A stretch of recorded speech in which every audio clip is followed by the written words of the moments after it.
¿5? A ver. Ok. Bien. Ok. Entonces vamos a empezar allí. Segunda Tesalonicenses, capítulo número 1, verso 6. Estamos en el punto, hermanos, como les dije, la primera carta trata de la segunda venida de Cristo como una esperanza para el cristiano. Pero la segunda carta trata de la segunda venida de Cristo como un símil de juicio para aquellos que hacen lo malo, lo inicuo. ¿Okay? O sea, también Dios va a traer justicia. Que Dios es justo. ¿Okay? Dice ahí versículo 6, porque es justo delante de Dios pagar con tribulación a los que os atribulan. Aquí la palabra pagar significa dar una recompensa. Dar una recompensa significa.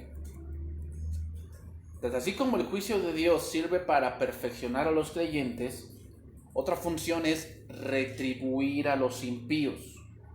Ahora, hermanos, muchas veces cuando sufrimos, pues pensamos que a nosotros se nos carga la nube, ¿verdad? O sea, como que yo me está pasando todo esto, yo tengo que sufrir todo esto, yo sufro tal adversidad y a los demás no les pasa nada. Sin embargo, en el día final, nadie escapará. Nadie. O sea, todos van a tener que dar cuentas. Dios pagará a los hombres según sus obras, de la misma manera que el patrón tiene que pagar a los trabajadores. Esa es la idea.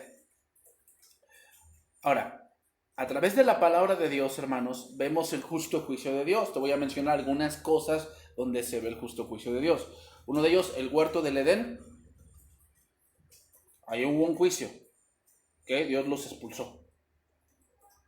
2, el diluvio. El diluvio.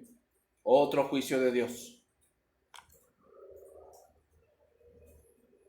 Número 3, Sodoma y Gomorra. Otro juicio de Dios. Hermanos, cuando veas a personas que dicen, no, yo una vez vi un video ahí en el Tuyú, donde decían, ¿quiénes han sido los mayores asesinos de la humanidad? ¿No? Y ya ponen ahí a Hitler con el Holocausto, Mussolini, Gengis Khan. Dice, pero ¿sabes el número 1 quién ha sido el mayor? Dios.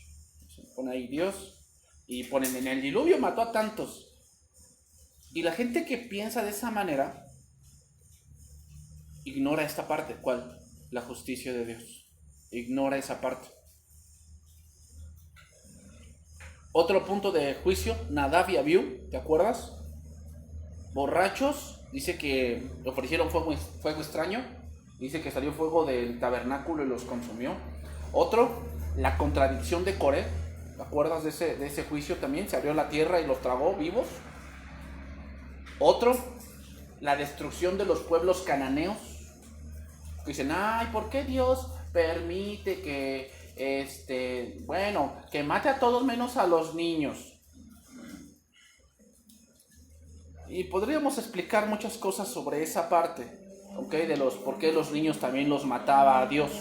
Podemos explicar, pero no es el tema ahorita, ¿ok?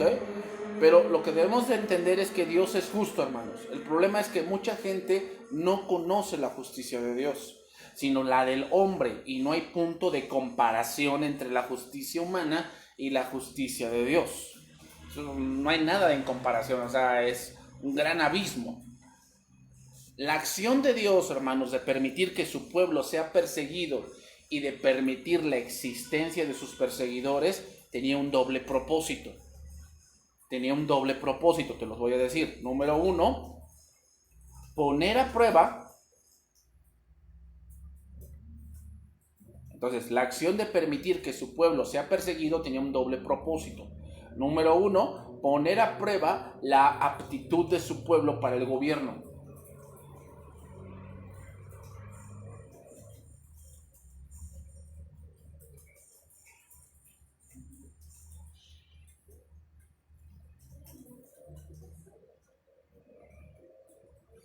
Y número 2, manifestar la aptitud de sus perseguidores para el juicio.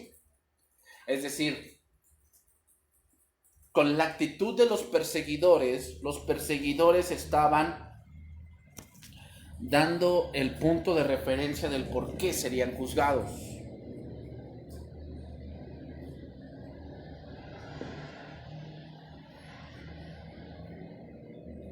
Versículo 7. Y a vosotros que sois atribulados, daros reposo con nosotros, cuando se manifieste el Señor Jesús desde el cielo con los ángeles de su poder.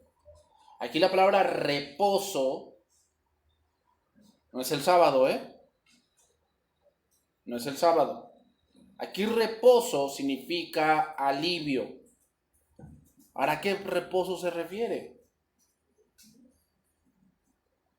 ¿A qué reposo se refiere?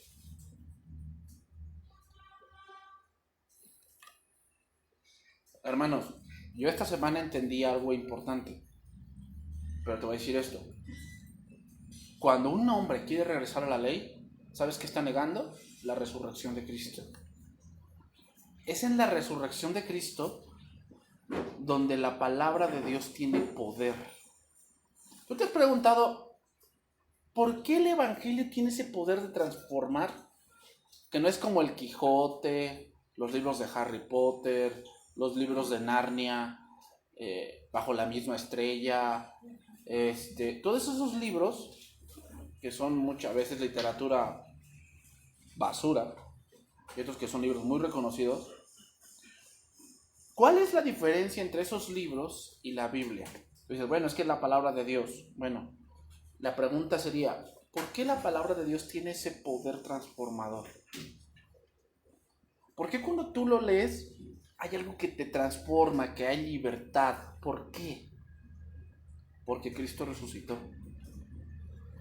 Ese es el fundamento del por qué el Evangelio tiene poder. Por eso dice Pablo que si nosotros creemos que Cristo no resucitó, vana es nuestra fe, vana es nuestra predicación.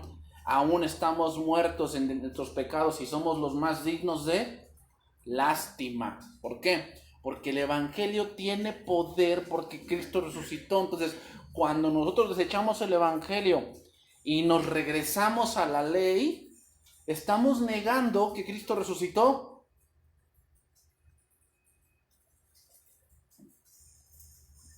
Entonces, ¿a qué reposo se refiere aquí? Dice, y a vosotros que sois atribulados, daros reposo con nosotros. No se refiere al sábado. ¿A qué se refiere? Se refiere al reposo que viene en Cristo cuando seamos arrebatados para su gloria. Pero ¿cómo seremos arrebatados para un reposo eterno si pensamos que Cristo no resucitó? Porque eso es lo que piensan aquellos que regresan a la ley. ¿Te das cuenta de lo grave que es eso? Por eso dice Pablo, de la gracia habéis caído. ¿Por qué? Porque estás negando muchas cosas al volver. Estás negando muchas cosas que el Evangelio fundamenta. Entonces, ¿cuándo será ese reposo? Cuando Cristo venga. Pero fíjate bien otra cosa, hermanos. Parte del reposo no solamente es descansar. O sea, sí es parte. Que el reposo es que ya no habrá más llanto, ni más clamor, ni más dolor, ni más muerte. Ya no habrá eso. Pero otra parte del reposo es ver que Dios se venga de sus enemigos. Por eso vemos los salmos penitenciales. Si has leído ese tipo de salmos. Señor, castígalos en tu ira. Sus trampas se vuelvan hacia ellos. Su casa se convierta en muladar. Dices, ay, lo que pide David, ¿verdad? Es que, hermanos, intrínsecamente, ¿no tú quieres justicia? Yo sí quiero. Porque yo veo muchas cosas injustas. Yo cuando veo en la televisión que, no, es que iba pasando una señora por la calle, bajaron unos de una motocicleta, la golpearon, le quitaron todo y se fueron. Yo siento impotencia. Porque digo, ay, me gustaría estar allí, ¿no? Y decirles, oye, pues tranquilo, ¿no? ¿Quieres tener? Pues trabaja. Sentimos esa impotencia porque tenemos esa parte de la imagen de Dios de ser justos. ¿Ok? De ser justos. Bueno, parte del reposo de Dios va a ser eso. Que veamos la justicia de Dios manifestada. Esa es parte del reposo igual. Entonces, hermanos, tenemos hoy paz, sí, basada en Cristo, en nuestra comunión con Dios. Sin embargo, eso no exime que no tengamos dolor. Pero en el cielo será un descanso pleno. Pero como te digo, el reposo también incluye el que Dios se vengue de sus enemigos. Y por eso dice en Apocalipsis, Señor, justo eres, derramaron la sangre de los santos, es justo que tú les des a beber sangre. Eso es una de las razones por las cuales los mares y el agua dulce se convierten en sangre. ¿Por qué? Porque han derramado mucha sangre. Por eso dice, justo eres tú. ¿Te das cuenta? Los santos del cielo lo dicen. ¿Por qué? Porque parte del reposo de Dios es ver que el Señor se venga de sus enemigos. Versículo 8, dice ahí, en llama de fuego, para dar retribución a los que no conocieron a Dios ni obedecen al evangelio de nuestro Señor Jesucristo. Aquí el fuego habla de un símbolo de juicio, de purificación. O sea, dice en llama de fuego. ¿Cómo vino la primera vez? Como siervo. Así lo dice Filipenses, ¿no? El cual, siendo en forma de Dios, no estimó el ser igual a Dios como cosa que aferrarse, sino que se humilló. ¿Saben qué vino? En humillación, en mansedumbre. Pero ya la segunda vez que venga Jesús no va a ser así. Ahora va a ser como león, como fuego, como juicio, como el rey, de verdad. Aquí la palabra retribución significa venganza, justicia, castigo.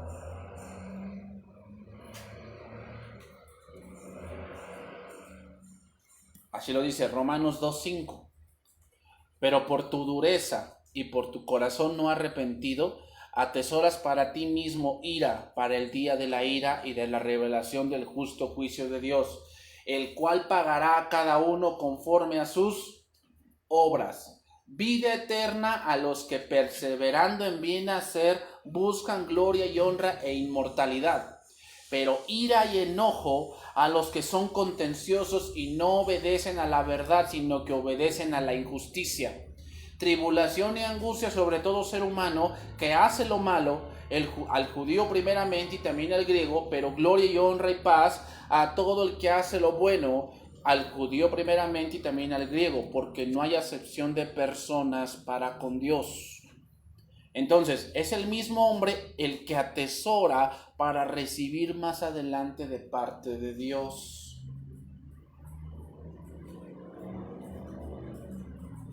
Ahora, aquí hay una pregunta, aquí hay una parte importante en el verso, hermano. Dice, para dar retribución a los que no conocieron a Dios ni obedecen el evangelio. ¿Qué se refiere a esa palabra conocer? No es que no saben nada de Dios, sino aquellos que a pesar de todo eso negaron las cosas que eran evidentes. Recuerden lo que dice Mateo 7. En aquel día me dirán, Señor, Señor, no predicamos en tu nombre, y en tu nombre hicimos muchos milagros, y en tu nombre echamos muchos demonios. ¿Y qué les dijo Jesús? Nunca os conocí. La palabra ahí conocer en el griego significa una relación íntima.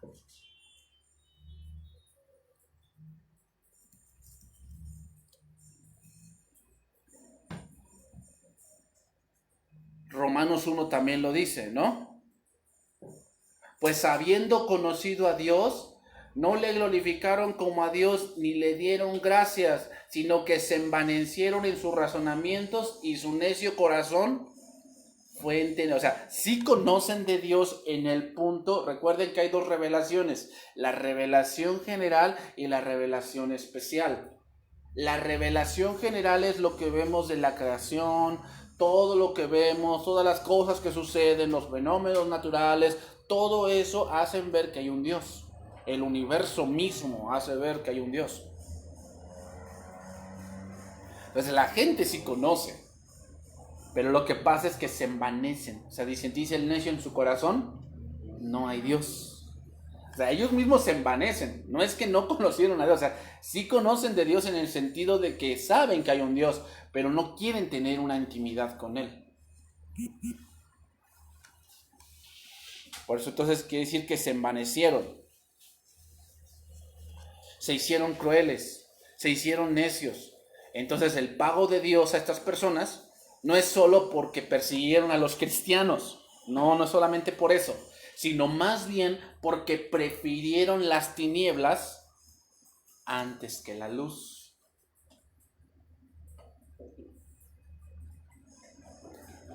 Hermanos, ¿habrá gente en la iglesia que no conoce a Dios? Sí, hermanos. Recuerden que no es lo mismo conocer a Dios que conocer Biblia. Conocer Biblia cualquiera. Te puedes memorizar muchas cosas. Pero conocer a Dios es otra cosa. Y una de las maneras en las cuales tú vas a ir conociendo a Dios es a través de la adoración. Si tú no sabes lo que es bien la adoración, no vas a pasar a un nivel mayor de intimidad. Los mayores, como fue David, como fue Abraham, como fue Moisés, como fue Josué, como fue un poco Salomón, como fue los apóstoles, como fue Juan el Bautista, como fue Noé. El punto principal de todos ellos es que, ¿sabes por qué fueron hombres como que un poquito más arriba de lo normal? No era porque eran superhombres, era porque ellos entendieron que el centro debería ser Dios. ¿Qué podemos decir de un hombre que no se menciona mucho, pero fue arrebatado? Enoc. O sea, ¿por qué? O sea, Dios se lo llevó a Enoc, ¿sabes por qué? Porque dice la palabra que lo vio Dios que era tan temeroso que era indigno que el mundo tuviese una persona así. Se lo llevó. O sea, ¿cuál es el punto de estas personas? La adoración ferviente de tener a Dios en el centro de todo. Y no tenían Biblia, ¿eh? Enoc no tenía Biblia. Ni Noé, ni Abraham. David pues tenía la ley. Pero todavía no estaban los salmos. O sea, lo único que tenía era el Pentateuco. Porque pues, Nehemías todavía ni se escribía. Esther, eso todavía no pasaba. Isaías tampoco. O sea, nada de eso existía. Sigue diciendo. 2 Tesalonicenses 1:9.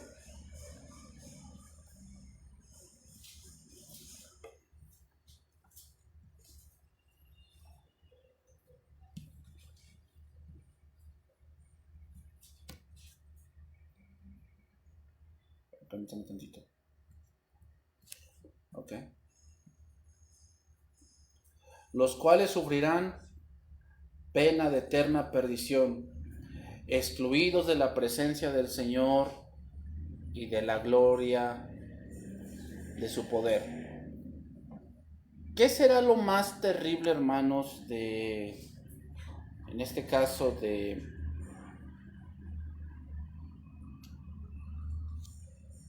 el castigo eterno? ¿Qué crees que sea lo más terrible? Lo que dice ahí, excluidos de la presencia. Hermanos, una de las cosas que tiene el infierno y que la verdad nadie quisiera experimentar, pero es que, date cuenta, cuando una persona aquí en esta tierra está sufriendo y siente que no tiene esperanza, ¿cuál es su salida? Matarse, ¿o no? Porque siente que no tiene esperanza y se mata, porque dice, voy a acabar con mi sufrimiento. Ahora imagínate un lugar donde de verdad eso no existe. O sea, aquí es algo relativo. O sea, tú dices, no tengo esperanza, pero eso es lo que tú crees. Eso es lo que tú crees. O sea, eso en dadas cuentas no es verdad. Porque siempre hay una esperanza. Y ese es Jesucristo. Ahorita. Pero en ese momento en el infierno, hermanos, en verdad no hay esperanza. No hay esperanza. O sea, no hay algo que tú digas, voy a salir un día. Tan siquiera en la cárcel eso hay, ¿no? A lo mejor un día voy a salir. Pero en este caso con una gente que no, que no tiene esperanza, ese es el punto aquí, hermanos. El punto del juicio de Dios es que hay una exclusión. También significa, en lenguaje actual dice, y los destruirá para siempre, y los echará lejos de su presencia, donde no podrán compartir su gloria y su poder.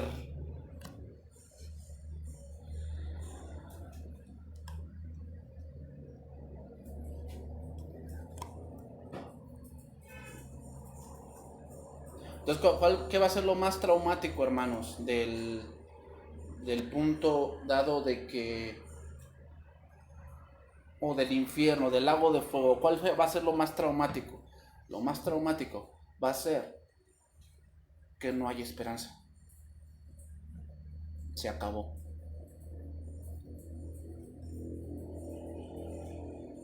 Por eso muchos dicen, pues me voy al infierno, pues ya que en total, lo vivido, ¿a quién me lo quita? Eso es lo que dices, pero no te imaginas ese lugar. Ese lugar, no hay ningún lugar que se le compare. O sea, no solamente estás sufriendo, sino que sufres sabiendo que nunca vas a salir. Nunca vas a salir, nunca. Por eso dice, su tormento sube, ¿qué? Por los siglos de los siglos. O sea, ese es el punto. No lo logramos comprender porque aquí tú dices, bueno, si a mí me metieran a la cárcel, pues trataría de escapar. Ahí no se puede escapar. Le meto un buen abogado, pago un buen juez, hago algo, pero salgo. Bueno, ahí ¿a quién le pagas? Ese es el punto, hermano. O sea, mucha gente no lo entiende. O sea, dice, bueno, pues sufro unos cuantos ratillos y a ver cuándo salgo. Nunca sales. Sigue diciendo, cuando venga en aquel día, ¿a qué día se refiere? A la segunda venida de Cristo. Para ser glorificado en sus santos y ser admirado en todos los que creyeron, por cuanto nuestro testimonio ha sido creído entre vosotros. ¿Qué quiere decir? En aquel día muchos se darán cuenta, una, que la Biblia es verdad, y dos, que híjole, mi hermana, mi tía, mi prima, mi abuelita, mi papá tenían razón. Porque otra que te dicen, ay, fanático, loco, loca, espantada. Ay, ¿tú todavía sigues creyendo en la Biblia? Pues si la Biblia ya pasó de moda, o sea, la Biblia, pues, o sea, hello, o sea, ya es para gente anticuada. En ese momento, cuando Cristo venga y pase todo esto, ¿qué van a decir? Híjole, lo que mi mamá, lo que mi papá, lo que mi hermana, lo que mi hermano, lo que mi tía, lo que mi primo me decían, era verdad. Pero ¿qué pasará? Será demasiado tarde. Será demasiado tarde. Pablo después termina, estos últimos dos versos que siguen, Pablo termina con una oración.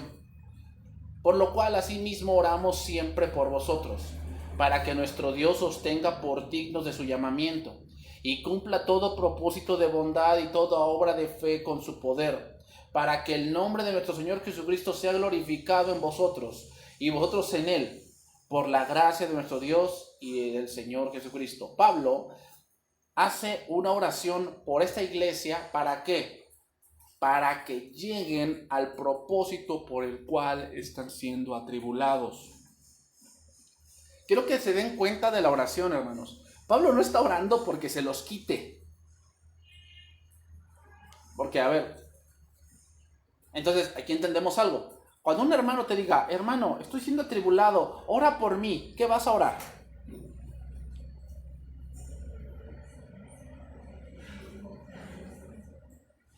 Que Dios, Señor, sácalo, sánalo, quítaselo, quítale el dolor de muela, Señor, quítale el dolor de la uña enterrada. ¿Qué vas a orar? ¿Te das cuenta? A veces ese tipo de cosas hay que saberlas. ¿Qué es orar con sabiduría? Que muchas veces debemos orar no porque Dios se lo quite, sino porque Dios lo tenga por digno. Es decir, que le dé la fuerza para permanecer y llegar al punto que Dios quiere.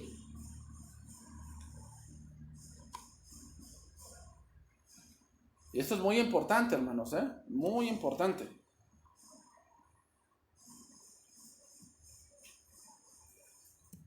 ¿Qué pasa cuando un padre es muy sobreprotector?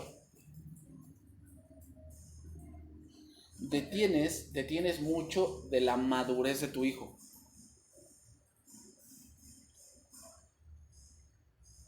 O sea, tu hijo se va a equivocar. Lo sabes, porque tú lo hiciste, tú también te equivocaste y te sigues equivocando en muchas cosas. Y con esas equivocaciones aprendes. Tú dices, bueno, sí, pero por eso ya sé para que mi hijo no las cometa. Ok, está bien, tú tratas de que tu hijo no cometa, pero de alguna u otra forma él va a caer, él se va a equivocar alguna vez y tiene que aprender. Si tú tratas de como que de sobreprotegerlo, imagínate que pues no, nunca sale de la casa y por decir, no, pues como yo no quiero que se junte con los del mundo, yo le voy a enseñar aquí, la primaria la va a estudiar conmigo y la secundaria la va a estudiar aquí en mi casa. Lo que va a pasar con ese hijo es que desarrollan un miedo a la sociedad. No sabe entablar amistad, entablar conversaciones, no sabe entablar relaciones con otros semejantes, porque tú detienes esa parte. Lo mismo, hermanos, muchas veces nosotros oramos porque Dios saque a ciertas gentes de la tribulación y lo que no estamos viendo es que estamos deteniendo su desarrollo espiritual.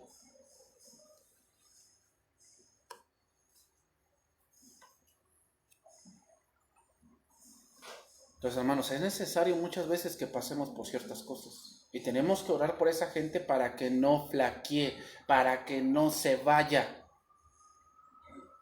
O sea, una gente que está sufriendo y se va de la iglesia está deteniendo su madurez. Y tú los ves, espiritualmente hablando, no son maduros. No conocen de Dios, conocen Biblia, conocen cierta parte, pero hasta ahí se quedaron. ¿Por qué? Detuvieron su madurez. Dejaron de crecer, dejaron de madurar, dejaron de ser más purificados. Una de las maneras de la purificación, hermanos, es la tribulación.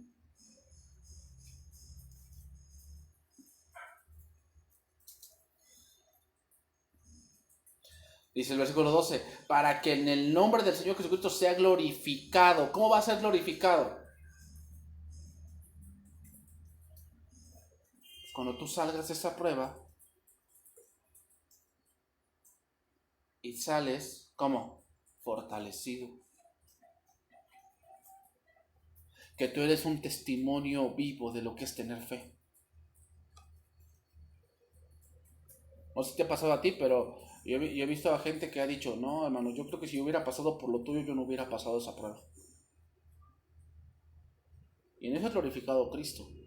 Porque, hermanos, cuando pasamos una prueba, chica o grande, como la quieras ver, no somos nosotros. En verdad, o sea, si fuera por nosotros, fracasamos. En verdad, fracasamos. ¿Por qué? Somos débiles. Somos débiles. Hay muchas cosas que a veces no entendemos. Y somos débiles. Tropezamos. Nos olvidamos. Nuestra fe a veces tambalea. ¿Por qué? que se nos olvidan muchas cosas, muchas promesas de Dios que ahí están, pero se nos olvidan.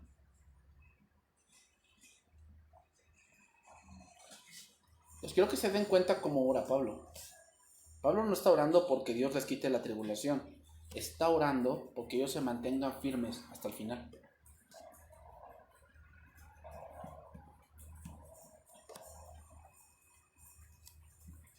Ahora pasamos al capítulo 2, porque están unidos muchos estos capítulos. Nada más te voy a dar un trasfondo bíblico. El capítulo 1, que acabamos de ver, trata de la segunda venida de Cristo y el juicio de los incrédulos. De eso trata el capítulo 1, que ya lo vimos. No va a pagar con juicio, es parte del reposo de los cristianos. Pero el capítulo 2 aborda el juicio venidero y el juicio al anticristo.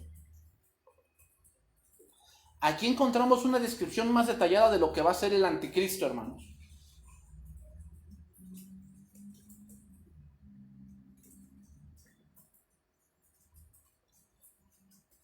Hay 3 elementos involucrados en estos versos.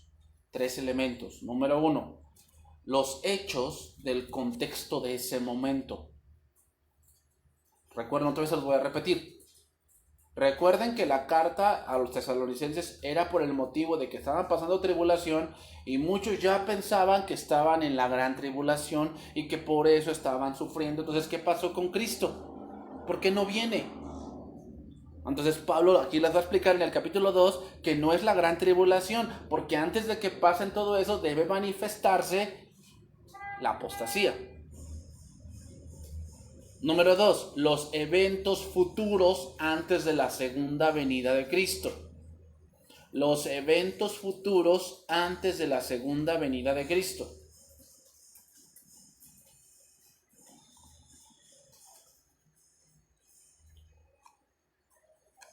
Y número 3, los sucesos concernientes al día del Señor.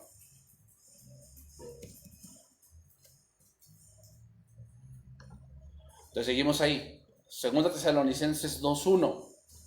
Pero con respecto a la venida del Señor Jesucristo y nuestra reunión con Él, os rogamos, hermanos. Aquí la palabra venida es la palabra griega parousia, que significa manifestación visible, advenimiento, retorno, estar cerca de.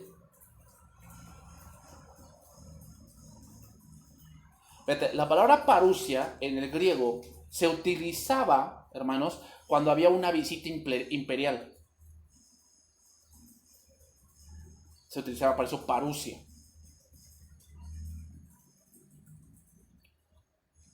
Ahora, recordemos el contexto. Pablo viene de una oración por la iglesia para que se mantuviesen firmes en el llamado que Dios les ha hecho de ser cristianos y de buscar siempre la voluntad de Dios. Entonces, como lo habíamos mencionado, es que muchos pensaban que la segunda venida ya había ocurrido y que por eso sufrían gran persecución. Por eso es que Pablo les dice que no se dejen mover, que no se dejen engañar. Dice, que no os dejéis mover, versículo 2, fácilmente de vuestro modo de pensar. Ni os conturbéis ni por espíritu, ni por palabra, ni por carta, como si fuera nuestra, en el sentido de que el día del Señor está cerca. Aquí vemos varias palabras que es importante que podamos entender, ya que Pablo les dice que por eso sucede cuando no tenemos algo muy claro, que somos susceptibles a ser engañados. Primero, la palabra mover. La palabra mover en el griego significa derribar algo, agitar, destruir, incitarte a algo.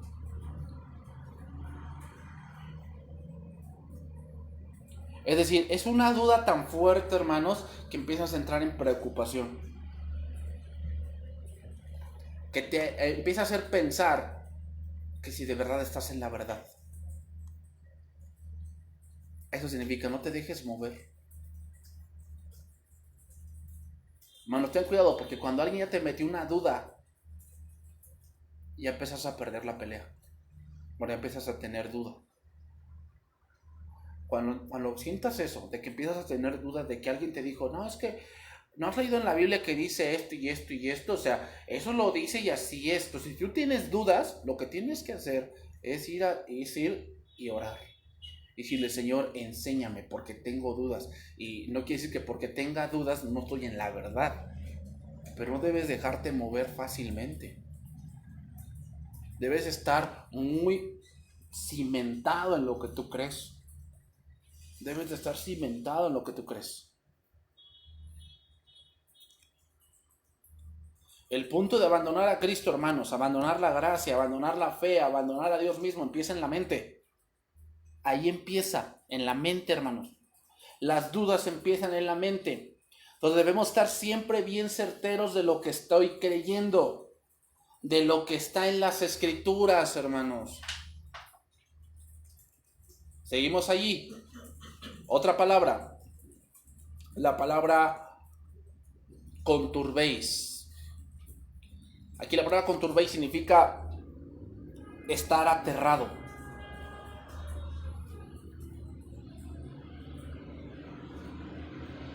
Significa lamentar.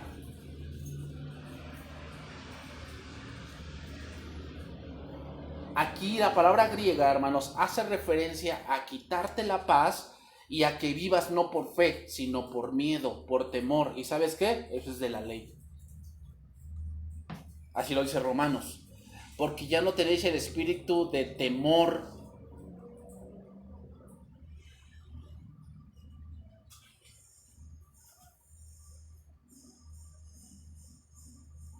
Ahora, se indican aquí 3 formas de trastornar. Número 1, espíritu.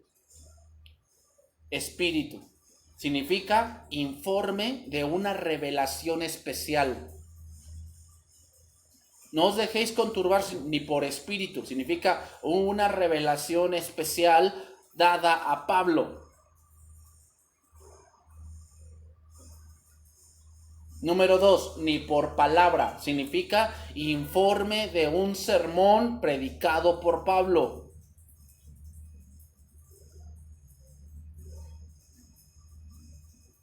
Informe de un sermón predicado por Pablo.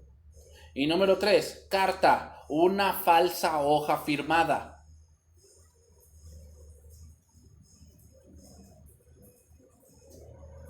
Lo voy a transportar ahora al siglo XXI, ¿verdad? Al siglo XXI. Esto no ha cambiado. Hoy en día también se utilizan estas 3 cosas para confundir a los creyentes. Número 1, nuevas revelaciones. Es decir, gente que saca rollos fuera de la palabra. Dios me reveló. Dios me dijo. Oiga, hermano, pero eso no está en la Biblia, no importa, pero Dios me dijo. Entonces, nueva revelación.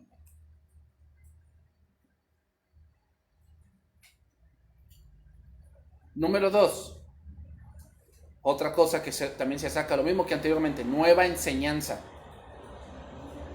Es decir, una nueva doctrina que más antes no se ha estudiado y ahora es una doctrina nueva que es falsa. Hermanos, no hay doctrinas nuevas, ya todo ha sido plantado en el sentido de que ya se han sacado los rudimentos primarios de la fe. El bautismo, el Espíritu Santo, el hablar en lengua, los dones, la segunda venida de Cristo, la justificación, la santificación, la glorificación. De eso ya tenemos todo ya fundamentado. Que algunas cosas las entendemos mejor, obviamente que sí, porque la revelación es progresiva, pero la doctrina es la misma. Cuando alguien te saca una doctrina que ni los padres de la iglesia ni nadie ha estudiado, seguramente eso es falso. Es muy seguro. Y número 3, por carta significa libros nuevos. Es decir, literatura con paja, sacada del pensamiento y doctrinas de demonios, doctrinas gnósticas. ¿Sabes que eso está abundando mucho? Hoy muchos de los libros que están saliendo en el siglo XXI son libros mezclados con filosofía.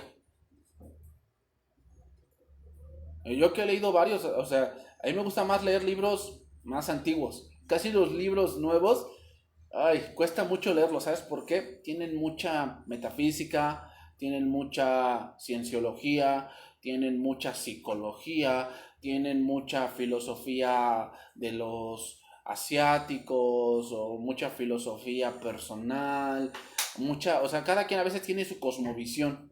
La cosmovisión de alguien a veces tiene que ver mucho con lo que ha vivido.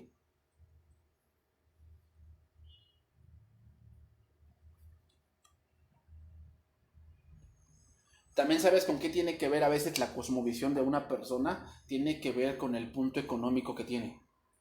No es lo mismo la cosmovisión, por decir, de un mexicano que vive en este país donde la regla es la corrupción,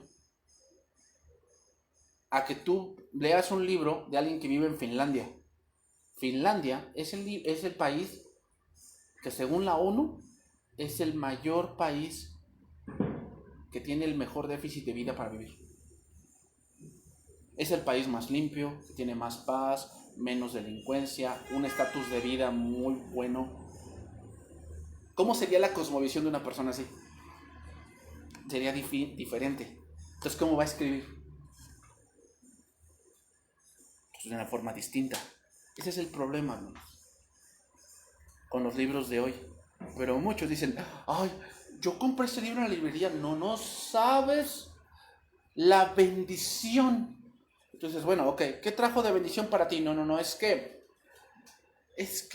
me hizo entender que todo en la iglesia está mal. ¿Cómo es eso? Sí, es que él dice allí, por decir, él dice que anteriormente los cristianos se congregaban en catacumbas, sí. Entonces, ¿quiere decir eso? Que aquel que construye un templo está infringiendo las leyes de Dios. ¿Por qué dices eso? Porque así era el principio, o sea, eso fue lo que estudió Dios. No, pero es que debes de entender que las cristianos se reunían así por ciertos motivos. No, pero es que así dice el libro. Leyó una carta que cree que es de Dios. Son los mismos métodos. No se dejen mover, no se dejen conturbar, hermanos. O sea, mucha gente de que no, encontré una prédica, hermano, poderosísima. ¿Dónde? Pues en el tuyo.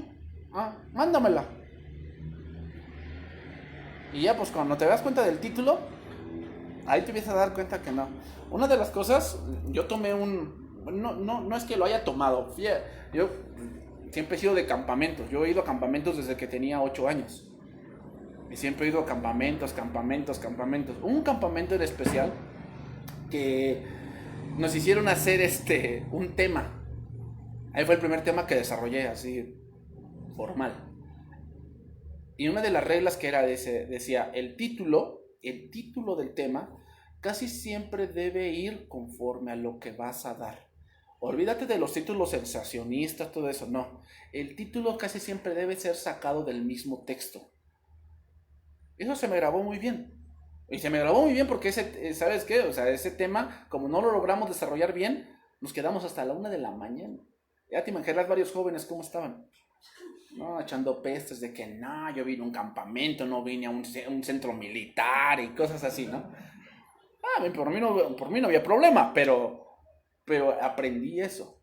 Entonces date cuenta, hoy mucho empiezan con títulos sensacionistas. O sea, a mí me da curia cómo sacan, o sea, lo que me enseñó apenas un hermano, ¿no? O sea, me enseñó una prédica de un pastor que dice que predicaba a los jóvenes y el título de su tema era ¿Cómo salir de la friend zone? Es como que ¿eso qué tiene que ver? ¿De dónde lo sacaste? Ese tipo de... No es que es lo nuevo de hoy, lo sacaste del mundo.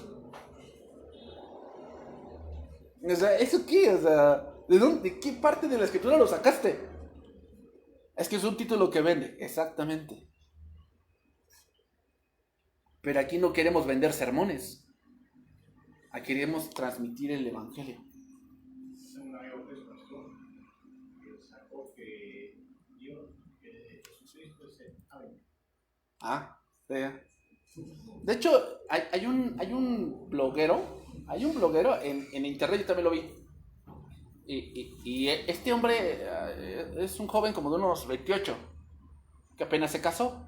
Y él saca muchos videos cristianos, pero con una O sea, porque cuando salió la de Avengers, decía Avengers y Cristo. Y yo curiosidad dije, ay, a ver. Y sí, llegó a esa conclusión. Que Cristo era como un Avenger. Y dio una explicación que se me hizo lógica. Se me hizo lógica en el sentido de que, ¿por qué la gente acepta mucho esas películas? Dice, porque lo que lograron hacer es que vieron que sus superhéroes eran como ellos. También se equivocaban, cometían sus errores, se enojaban, se peleaban, pero al final, cuando se trataba de salvar el mundo, se unían. Entonces así, dice, así son los cristianos, se enojan, se pelean, se entregan a Satanás y todo, pero al final, cuando se trata de servir a Dios, se unen. Sacaba esas conclusiones, no sacaba versos, sacaba sus conclusiones. Yo dije, ay, como Agripa, ¿no? Por poco me persuades a ser cristiano. Sí, ¿no? Pero en serio, o sea, sí ocurre este tipo de cosas. Y esas cosas venden, ¿eh? Venden. La verdad, venden. Pero, hermanos, o sea, no se trata de eso. No se trata de eso, hermanos. Pero no te dejes mover por ese tipo de cosas. Hay muchas cosas que están en internet que son basura. La verdad, son basura. Es que hoy es tan fácil, hermano. Tú agarras tu celular, te empiezas a grabar y das tu opinión. ¿Y quién te censura ahí? O sea, tú, no, yo voy a dar mi opinión de acuerdo a este verso. Y das tu chorizote. Y ya lo subes a la red. Este te comparte a este y te comparte al otro. Y ya te subieron a Twitter, ya te subieron a Instagram, ya te subieron a... Y, o sea, se vuelve viral. Algo que es paja se vuelve viral. Pero hay gente que es ignorante y no sabe que tú también lo eres. Y que ese que está mirando es un ignorante también. Y que dice, no, pues este cuate tiene la razón, por eso se subió. Tiene 33,000 vistas, pues yo creo que es la verdad, ¿no? Fíjate, hoy se basa mucho la gente con que es la verdad porque tiene muchas vistas. No necesariamente. No necesariamente. Pero así es el siglo XXI, hermanos. Así es el siglo XXI. Estamos viviendo eso. Estamos viviendo eso. Por eso no se dejen mover. No se dejen mover tan fácilmente. ¿Tienes dudas? Primero, ora a Dios. Dile, Señor, enséñame. Tengo dudas. La verdad, tengo dudas. No sé cómo hacerlo. Bueno, ¿qué voy a empezar a hacer? Busca gente que esté ya reconocida, o sea, que en el sentido de que, o sea, ahí está John MacArthur. John MacArthur es un hombre que ya está reconocido, que es un hombre que ya tiene mucho tiempo en el ministerio, tiene mucho tiempo recorrido con Dios, no que es infalible, sino que ya es un hombre que ya tiene mucha experiencia. Hay varios hombres así, buscan ellos el tema que tengas duda. Busca libros. No de este tiempo, busca de los padres de la iglesia, de los puritanos, busca temas así. El tema que estás teniendo duda, búscalo así. ¿Por qué? ¿Por qué nos vamos más hasta atrás? Porque los primeros padres de la iglesia la doctrina era más pura. Eran enseñados directamente de los apóstoles, no había tantas cosas como las que hay hoy. Si tienes dudas, esa es la manera de investigar, hermanos. O sea, no te puedes basar solamente en lo que yo escuché de fulano, ni lo conoces, ni nada, te basas así y ya, lo crees. No es así, hermanos. Hasta alguien que te enseñe metodología de la investigación te va a decir que estás erróneo. En una tesis no se hace de esa manera. Es lo mismo, no se hace así, hermanos. Hay un método de investigación para todo eso. Termino con esto. Segunda Tesalonicenses 2:3. Terminamos con ese verso, ya se me acabó el tiempo. Nadie os engañe en ninguna manera, porque no vendrá sin que antes venga la apostasía y se manifieste el hombre de pecado, el hijo de perdición. Este verso, hermanos, está un poco dificilón. Cuando yo lo estudié dije, o lo voy a leer en otras dos versiones. Martín Nieto, la versión Martín Nieto. Que nadie os engañe de modo alguno, porque antes ha de venir la apostasía y ha de aparecer el hombre de la iniquidad, el destinado a la perdición, el adversario. Palabra de Dios para todos. No permitan que nadie los engañe de ninguna manera. El día del Señor llegará después de que ocurra la rebelión contra Dios. que no sucederá sino hasta que aparezca el hombre maligno destinado a la destrucción. Ok, vamos a poner aquí algo en claro. Aquí la apostasía no se refiere a gente que se volteó a la iglesia. No se refiere a eso. Eso quítalo de tu mente. No se refiere a eso. ¿Ok? O sea, no se refiere a gente que pues estaba en la iglesia y después se salió y ya ahora ya anda en el vudú y anda en la Santa Muerte y anda... No se refiere a eso. Es parte, pero no se refiere en sí a eso. Aquí la palabra apostasía, obviamente se refiere a divorcio, se refiere a estar en contra de, pero se refiere al mundo.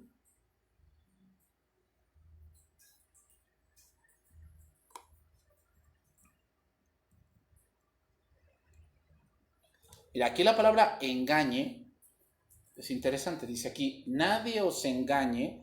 La palabra griega significa seducir. Pero es interesante, busqué las raíces de esta palabra. La primera raíz significa origen. ¿De dónde? O sea, surge de un lugar. Surge de un lugar. Y se empieza a extender. Y la otra significa hacer trampa. Hacer trampa. A ver, ¿dónde se origina por decir alguna ley y se empieza a extender? Hay dos. La Unión Europea. Cuando la Unión Europea toma algo como una postura, se empieza a extender por toda Europa. Por decir, un ejemplo. Hace 2 meses Estados Unidos bajó la tasa de interés. La tasa de interés la bajó porque en la economía, cuando tú bajas la tasa de interés, lo que quieres hacer es que el dinero no pierda tanto valor y la inflación no sea tan alta. Y hay varias cosas así, pero date cuenta, Estados Unidos hizo eso y ¿qué hizo México? Hizo lo mismo. Bajó la tasa de interés. ¿Ok? Entonces, ¿qué quiere decir? Que en América, cuando hacen ciertos juicios y cuando sale un juicio donde, por decir, se hace bien que ahora el matrimonio homosexual es admitido en Estados Unidos, cuando Estados Unidos lo acepta, eso se va a bajar. Se baja a toda América Latina. Empiezan a adoptar esa posición, esa postura. Tú sabes que ahorita en Oaxaca ya admitieron el aborto, ¿no? Ok. ¿Y eso qué está haciendo? Que varios estados aledaños vas a ver que van a empezar a tomar esa postura. A eso se refiere, nadie os engañe. O sea, surge de algún lugar y se empieza a extender. ¿De dónde viene la ideología de género? De Europa. De ahí viene. ¿De dónde viene el que, por decir, legalizar la marihuana? De Europa. Porque Europa fue el primero que lo hizo. Por decir, ¿de dónde viene lo que es el 5G? Que entonces ya se viene para acá esa tecnología. ¿Dónde surgió? Primero ahí en Asia. Pero se empieza a extender a Europa y después a dónde se extiende. Así es eso. El engaño es así. El engaño surge de algún lugar y se extiende. ¿Cómo? Con trampa. Con trampa. Hermanos, el engaño lleva fácilmente a la ansiedad y al miedo, y sin duda eso era el caso de los tesalonicenses. Entonces los tesalonicenses estaban preocupados porque en persona Pablo les había enseñado algo y ahora todo estaba cambiando y eso no lo entendían. Por eso dicen, nadie os engañe en ninguna manera.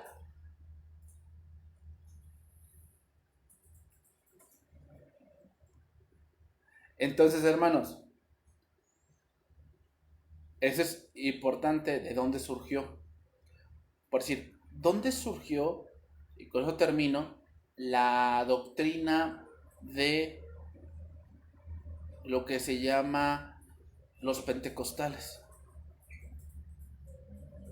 Esa parte de que empiezan la risa santa. ¿Dónde surgió eso? Vamos a que remontarnos a los orígenes. Eso surgió en Estados Unidos. Dice que era increíble, pero era un pastor que era un paso que tenía una iglesia bien pequeña, hasta apagada.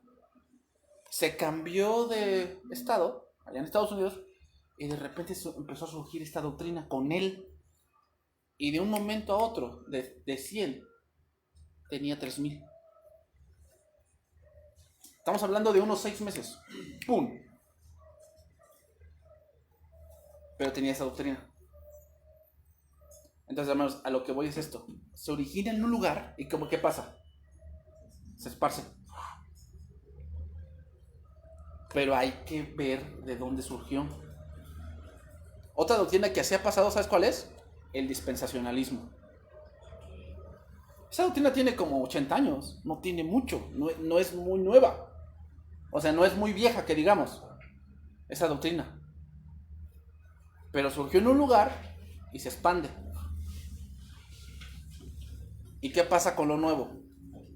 Date cuenta, pues, los que ahorita, ay, salió el iPhone 11, no tiene nada, pero pues, es el 11. 31,000. Órale. Es que es lo nuevo. Te das cuenta que se van porque es nuevo, no por lo que ofrece. Entonces mucha gente por eso acuña nuevas doctrinas. ¿Por qué? Porque es nueva, no por lo que ofrece. Ahí le vamos a dejar, hermanos, porque el verso es más largo y tengo que desarrollarlo más. ¿Ok? Ahí le vamos a dejar.